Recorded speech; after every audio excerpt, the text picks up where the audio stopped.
Hello students, welcome to एज्युपेस्ट academy. मी अश्विन आणि आज आपण पाहणार आहोत in depth analysis and solution for the TPA 2023 exam, जी 2 शिफ्टमध्ये झाली होती.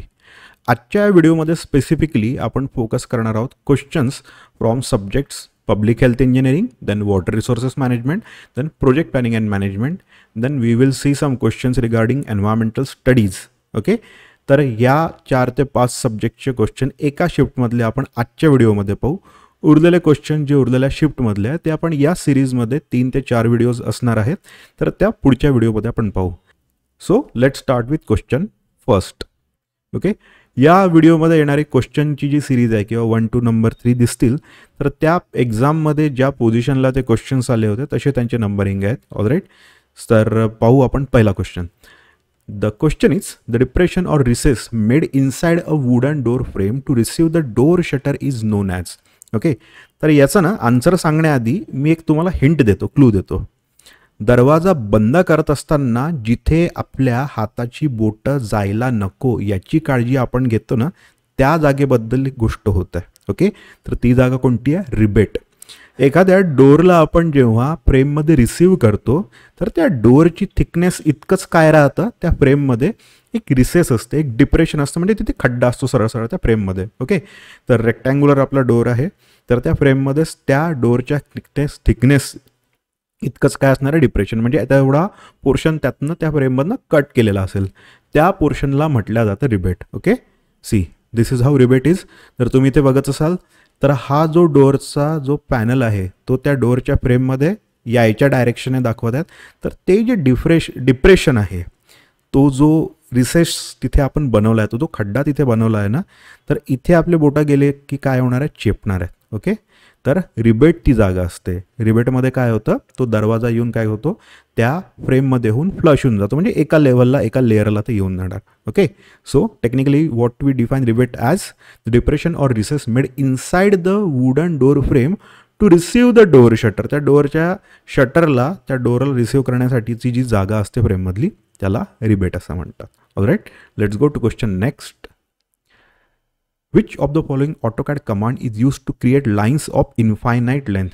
AutoCAD मधली कोणती कमांड आहे ज्याच्यामध्ये आपण काय करतो, कन्स्ट्रक्शन लाईन बनवायच्या असल्या आपल्याला इन्फायनाईट लेंथच्या, तर आपण कोणती कमांड यूज करणार आहे? We will be using X line command. Okay, the command is X line. X लाईनमध्ये काय होतं की इन्फायनाईट लेंथच्या आपण काय करू शकतो? लाईन ड्रॉ करू शकतो. ओके, ज्यांना आपण कन्स्ट्रक्शन लाईन म्हणून पण ओळखतो. टी लाईन म्हणजे थिक लाईनसाठी. एक्स रेफ ही जी कमांड आहे त्याच्यामध्ये आपण काय करतो, इट इज एक्सटर्नल रेफरन्स, आणि एक्सटर्नल ड्रॉइंग किंवा रेफरन्स इथे अटॅच करण्यासाठी आपण ती कमांड यूज करू. झेड लाईन हा फक्त एक ॲडिशनल असा एक ऑप्शन दिला आहे, ही कोणतीच ऑटोकॅडमधली कमांड नाही आहे, just to increase the option confuse करण्यासाठी हे झेड लाईन इथे दिलेलं आहे. Okay, the answer is X line. Alright, let's go to question next. According to national building code of India, industrial buildings are classified as fill in the blank based on occupancy. NBC national building code मध्ये आपण based on occupancy, त्या बिल्डिंगला कोण वापरत आहे त्या हिशोबाने काय केलं आहे, आपण क्लासिफिकेशन केलं आहे. तर ग्रुप जी जो आहे त्याच्यामध्ये आपण काय करतो, इंडस्ट्रियल बिल्डिंग, त्यामध्ये आपण कॅटेगराईज केलेलं आहे. ओके, ग्रुप जी इंडस्ट्रियल, देन एचमध्ये स्टोरेज येतं आणि जेमध्ये हजार्डच येतं. Okay, this is the classification that you can see on the screen. Let's go to question next. Identify the incorrect statement with respect to Bangalore method used for the disposal of municipal solid waste by composting. तर इथे आहे ना, सगळ्यात आधी आपण जे करेक्टवाले दिसत आहेत ते पाहू आणि उरलेले इनकरेक्ट आहेत की नाही त्याच्यावर मग नंतर फोकस करू. दिस इज, आता लास्टपासून खालपासून चालू करायचं. दिस is anaerobic composting method. Yes, it is an anaerobic composting method. Okay, then the material is allowed to decompose for 4 to 6 months. म्हणजे 4-6 महिने त्याला तसं सोडून द्यायचं आहे. ॲनारोबिक मेथडने ते काय होणार आहे? सडणार आहे, सरळ सरळ, म्हणजे डिकम्पोज होणार आहे. Then this method does not involve shredding and pulverisation. Okay, हे पण एकदम बरोबर आहे बँगलोर मेथडसोबत. Then this method involve manual turning of piled up mass. Okay, इथे आहे ना हा पॉईंट चुकीचा आहे. बँगलोर मेथडमध्ये आपण मॅन्युअल टर्निंग म्हणजे जे पलटवणे आणि त्या लेअर परत रिलेअरिंग करणे या गोष्टी आपण इंदोर मेथडमध्ये करतो, जी ॲरोबिक मेथड ऑफ डिकम्पोजिशन आहे. ओके, कंपोस्टिंगची जी ॲरोबिक मेथड आहे इंदोर मेथड त्याच्यामध्ये आपण हे करतो. But we do not do the same in Bangalore method. Bangalore मेथडमध्ये आपण ते टर्निंग अप लेअरिंग या गोष्टी जे म्हणजे जे रिपीटेडली ज्या गोष्टी काय करायच्या, टर्निंग अप करायचा, लेअरिंग करायचा, टर्निंग अप लेअरिंग या गोष्टी आपण बँगलोरमध्ये करत नाही. त्याच्यामुळे या क्वेश्चनमध्ये क्वेश्चन रिगार्डिंग बँगलोर मेथड मधला ऑप्शन 1 जो आहे तो इथे इनकरेक्ट आहे. Okay, see in Bangalore method it is anaerobic method of composting. It doesn't require turning up of piled up mass. Okay, त्याच्यामध्ये श्रेडिंग पल्वरायझेशन नसतं. 4 ते 6 महिने आपण त्याला तसंच डिकम्पोज होऊ देतो. त्याच्यामध्ये बायोडिग्रेडेशन जी असते प्रोसेस ती चालू राहणार आहे. Okay, let's go to question next. Sludge bulking, specifically हा क्वेश्चन आहे ॲक्टिवेटेड स्लज प्रोसेसमधला आणि हा ASP ट्रबल आहे. ॲक्टिवेटेड स्लज प्रोसेसमधला हा ट्रबल आहे. कोणता? Sludge bulking. तर स्लज बल्किंग आपल्याला कंट्रोल करायचं असलं तर काय करावं लागेल? ऑब्व्हियसली तिथले जे कल्चर आहेत बॅक्टेरियाचे ज्याच्यामुळे स्लज बल्क होतं म्हणजे फुगतो आहे सरळ सरळ, तर त्या बॅक्टेरियाच्या पॉप्युलेशनला किंवा त्या कल्चरला कुठेतरी कंट्रोल करावं लागेल. नाव त्या बॅक्टेरियाच्या कल्चरला जर कंट्रोल करायचं असलं किंवा तिथे त्याला इनहिबिट करायचं असलं, स्टॉप करायचं असलं तर आपल्याकडे एक मेथड आहे, ती आहे क्लोरिनेशन. Chlorination does what? ते जे बॅक्टेरिया बल्किंग कॉज करत आहेत त्या बॅक्टेरियाच्या कल्चरवर त्याच्या पॉप्युलेशनवर काय येणार आहे? क्लोरिनेशनमुळे थोडा कंट्रोल येईल आणि त्याच्यामुळे ऑब्व्हियसली काय होईल? स्लज बल्किंग थोडं कमी होणार आहे. Okay, see chlorine reduces the population of filamentous bacteria, जे कशासाठी रिस्पॉन्सिबल असतात? स्लज बल्किंगसाठी. ह्या बॅक्टेरियांना आपण काय केलं? क्लोरिनेशनमुळे काय केलं? त्यांना कंट्रोल केलं किंवा त्यांना कमी केलं तर काय होणार आहे की त्यांचं जे नेचर आहे स्लज बल्क करण्याचं ते काय होईल? तिथे इनहिबिट होईल किंवा स्टॉप होईल. Alright, let's go to question next. Identify the incorrect statement among the following. तर यापैकी आपल्याला एक चुकीचं जे स्टेटमेंट आहे ते काढायचं आहे. तर पहिलं स्टेटमेंट आहे decomposers like earthworm and termites are AKA detritivores. Okay, this is correct. Then ethanol and methanol are the 2 forms of alcohol included in biofuel. Obviously जेव्हाही आपण बायोफ्युएल म्हणतोय तेव्हा इथेनॉल आणि मिथेनॉलचा उल्लेख तिथे असतोच. हे स्टेटमेंट अगदी करेक्ट आहे. Then coal, clay, cement and silica are considered as non metallic minerals. Alright, this is also correct. हे नॉन मेटॅलिक मिनरल्स आहेत.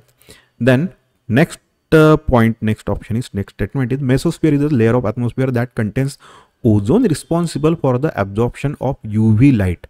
ऑलराईट, याच्यामध्ये आहे ना ओझोन कुठे आहे हे चुकीचं दिलं आहे. ओझोन कुठे असतो? स्ट्रॅटोस्फिअरमध्ये. इथे काय दिलेलं आहे? Mesosphere. That's why we will be ticking option 4 as the incorrect one. Okay, correct option चौथा कारण तो इनकरेक्ट आहे. ऑलराईट, सी याच्यामध्ये चौथा जो स्टेटमेंट आहे, चौथा जो ऑप्शन आहे तो काय दिलेला आहे? मेसोस्फिअरमध्ये ओझोन असतो असा उल्लेख केलेला आहे तिथे, पण ॲक्च्युली ओझोन असतो कुठे? स्ट्रॅटोस्फिअरमध्ये. Alright, let's go to question next. Okay, the process by which concentration of DDT which was spread for pest control in very low concentration increases along the food chain. थोडं इथे focus करायचं. Increases along the food chain from phytoplankton to zooplankton and then to fish followed by birds, जे त्या फिशला खातात. तर याच्यामध्ये जेव्हा पण नेचरमध्ये किंवा एखाद्या फूड चेनमध्ये एखादा पोल्युटंट आहे किंवा एखादा पार्टिकल आहे किंवा एखादा एलिमेंट आहे, तो बेसिक लेवलपासून जसा वर जात जातो, म्हणजे जसं प्लांट्समध्ये आहे इन्सेक्ट खाणार, इन्सेक्टला बर्ड खाणार, बर्डला जे पण कोणी खाणार आहे, तर त्याच्यामध्ये हे जे पोल्युटंट आहे, स्पेसिफिकली इथे आपण कोणतं पोल्युटंट म्हणतोय? DDT. ओके, तर DDT हे काय होत गेलं? लो कॉन्सन्ट्रेशनमध्ये एकदम बेसला अवेलेबल होतं आणि ते काय होत गेलं? त्याचं कॉन्सन्ट्रेशन फूड चेनमध्ये जसं जसं आपण वर जातो तसं वाढत जातं. ओके, DDTचं कॉन्सन्ट्रेशन वाढत गेलं. तर हे ॲक्च्युली झालं काय? It was in smaller amount first, then it got increasing. Okay, तर त्याच्यामध्ये काय झाली? वाढ झाली. म्हणजे जसं जसं आपण फूड चेनमध्ये वर जातोय ना तसं याचं कॉन्सन्ट्रेशन वाढलं. तर याला आपण काय म्हणू? थोडंसं समजायचा प्रयत्न करू इथे. It is bio magnification. Okay, म्हणजे जो पोल्युटंट, जो पार्टिकल, जो एलिमेंट आधी कमी होता तो फूड चेनच्या एक एक लेव्हलसोबत, एका एका त्या लेअरसोबत, एका एका कडीसोबत तो काय होत गेला आहे? त्या वरच्या एलिमेंटमध्ये म्हणजे फूड चेनमधला जो पण ऑब्जेक्ट असेल त्याच्यामध्ये तो वाढत गेला. इट गॉट मॅग्निफाईड, म्हणजे त्याची काय झाली? वाढ झाली. It will be what? Bio magnification. Okay, इथे आपण पाहू शकतो की लेयर 1 पासून लेयर जसं जसं आपण वर जातोय तर त्याचं जे कॉन्सन्ट्रेशन आहे ते काय होत गेलं, वाढत गेलं. आणि या DDTमुळे जे व्हल्चर्स होते, ओके, गिधाड जे होते ना, त्यांची पॉप्युलेशन काय झाली आहे, कमी झाली आहे. त्याच्यामुळे DDT सारखे जे एलिमेंट आहे त्याच्यावर फर्टिलायझर किंवा जे इन्सेक्टिसाइड आहे त्याच्यामध्ये DDT सारखे जे एलिमेंट आहे ज्याच्यामुळे फूड चेन किंवा नेचरचा कोणता तरी एलिमेंट अफेक्ट होतो आहे, लिटरली एक्सटिंक्शनच्या मार्गावर येतो आहे, तर अशा गोष्टींवर बॅन येतो. Okay, let's go to question next. The size of external door in residential building is, किती असायला पाहिजे रेसिडेन्शियल बिल्डिंगमध्ये एक्सटर्नल डोरची size? It should be 1 metre by 2 metre. Okay, 1 metre विड्थमध्ये आणि 2 मीटर हाईटमध्ये. विड्थ थोडीशी वाढू शकते, जसं 1.1 1.2 पर्यंत जाऊ शकते. आणि based on the building he width आपण काय करतो, आणखी वाढवू शकतो. बट स्टँडर्ड वेमध्ये जर आपण बघितलं, रेसिडेन्शियल बिल्डिंगबद्दल बोलतोय आपण, रेसिडेन्शियल बिल्डिंगमधली जनरल साईज आहे 1 to 1.2 to 2 metre. Okay, 1 metre to 2 metre to 1.1 to 2 generally आपण ही काय करतो, साईज अडॉप्ट करतोय एक्सटर्नल डोअरची रेसिडेन्शियल बिल्डिंगमध्ये. Alright, let's go to question next which is from PPM. या डायग्राममध्ये आपल्याला कॉन्करंट ॲक्टिव्हिटीज शोधायचे. आता कॉन्करंट ॲक्टिव्हिटी म्हणजे काय, पहिले एकदम शॉर्टमध्ये पाहू आपण. Concurrent activities are nothing but parallel activities, ज्या दोन ॲक्टिव्हिटी एकासोबत चालू शकतात. जसं एखादं कन्स्ट्रक्शनचा आपण प्रोजेक्ट समजा इमॅजिन केला, तर लेईंग आउट चालू आहे, प्लॉटवर लेईंग आउट चालू आहे आणि आपण कन्स्ट्रक्शन मटेरियल प्रोकर करतो. या दोन इंडिपेंडंट ॲक्टिव्हिटी आहे, एकमेकांवर डिपेंडंट नाही आहे, म्हणजे या सिरीजमध्ये टाकायची गरज नाही आहे. जेव्हा आपण लेईंग आउट करतोय तेव्हाच आपण हे सगळं कन्स्ट्रक्शन मटेरियल प्रोकर करू शकतो. म्हणजे या दोन ॲक्टिव्हिटींचा इंटरडिपेंडन्सी नाही आणि आपण त्या पॅरलली कॅरी आउट करू शकतो. ओके, सिरीजमध्ये ठेवायची गरज नाही. तर अशा ॲक्टिव्हिटीला आपण काय म्हणतो, कॉन्करंट ॲक्टिव्हिटी. तर डायग्राममध्ये जर बघितलं तर A and B, E and F अशा मल्टिपल पॅरलल ॲक्टिव्हिटीज दिसत आहे. त्याच्यामुळे हा एक्झाममध्ये क्वेश्चन झाला होता cancel, because there were several correct answers here. म्हणजे हा ॲम्बिग्युएंट होता, that's why the question got cancelled. तर मेन आपला इथे फोकस कसं काय असायला पाहिजे की कॉन्करंट ॲक्टिव्हिटी काय, एकाच वेळेस जी ॲक्टिव्हिटी आपण कॅरी आउट करू शकतो, पॅरलली त्या एक्झिक्यूट करू शकतो, त्यांची इंटरडिपेंडन्सी नसते कोणत्याच प्रोजेक्टमध्ये किंवा नेटवर्क डायग्राममध्ये, त्याला आपण काय म्हणतो, concurrent activity. Alright, see A and B, E and F अशा मल्टिपल ॲक्टिव्हिटी तिथे विजिबल आहेत ज्या कॉन्करंट आहे. Then which of the following type of flooring is relatively noiseless in nature and generally preferred in libraries. लायब्ररीमध्ये आपण काय तिथे expect करतो की it should be noise free, ती साऊंड प्रूफिंग त्याने थोडंसं द्यायला पाहिजे, राईट. तर ती फ्लोरिंग असते कॉर्क फ्लोरिंग. कॉर्क फ्लोरिंग जी आहे ना, ती 2 वेमध्ये आपण काय करू शकतो, इन्स्टॉल करू शकतो. जर तुम्ही एक डायग्राम पाहिली तर त्याच्यामध्ये कार्पेटसारखं काय केलं आहे, तिथे ती लॅमिना तिथे चिकटवणं चालू आहे, किंवा आपण टाईल फॉर्मॅटमध्ये पण कॉर्क फ्लोरिंग तिथे इन्स्टॉल करू शकतो. आता कॉर्क फ्लोरिंगचा एक जो ॲडव्हान्टेज आहे तो आहे अकाउस्टिकमधला. अकाउस्टिक म्हणजे it is related to sound proofing, noise cancellation, right. तर जिथे पण रेकॉर्डिंग स्टुडिओ आहेत किंवा जिथे लायब्ररी आहे, जिथे आवाज कसा असायला पाहिजे, कमी असायला पाहिजे, गोंधळ कमी व्हायला पाहिजे आणि नॉईज प्रूफिंग थोड्या प्रमाणात तिथे त्याने द्यायला पाहिजे. In that case we are going to use what, cork flooring. Alright, which of the following types of brick bond can be use to build the thinnest wall by using standard burn clay brick. तर दिलेल्या ऑप्शनमधला सगळ्यात thinnest bond आपण कोणता use करू शकतो, it will be stretcher bond. Stretcher बॉन्डमध्ये काय होणार, ती जी ब्रिकची स्ट्रेचरवाली डायमेन्शन आहे ती आपल्याला विजिबल राहणार. Means along the thinnest dimension of the brick जी आपण एका स्टँडर्ड वेमध्ये ठेवू शकतो त्या बॉन्डला बनवायसाठी, तर ती कोणती असणार आहे, स्ट्रेचर बॉन्डमध्ये आपण जाऊ and we will be obtaining a thin wall. Alright, तर स्ट्रेचर बॉन्डमध्ये आपल्याला काय दिसणार आहे, we will be looking at stretchers. Okay, header bond म्हटला तर आपल्याला हेडर दिसला असता. स्ट्रेचर बॉन्ड आपल्याला थिन वॉल पाहिजे ना, तर मग आपण कशामध्ये जाणार आहे, स्ट्रेचर बॉन्डमध्ये. Okay, alright, let's go to question next which is from WRE.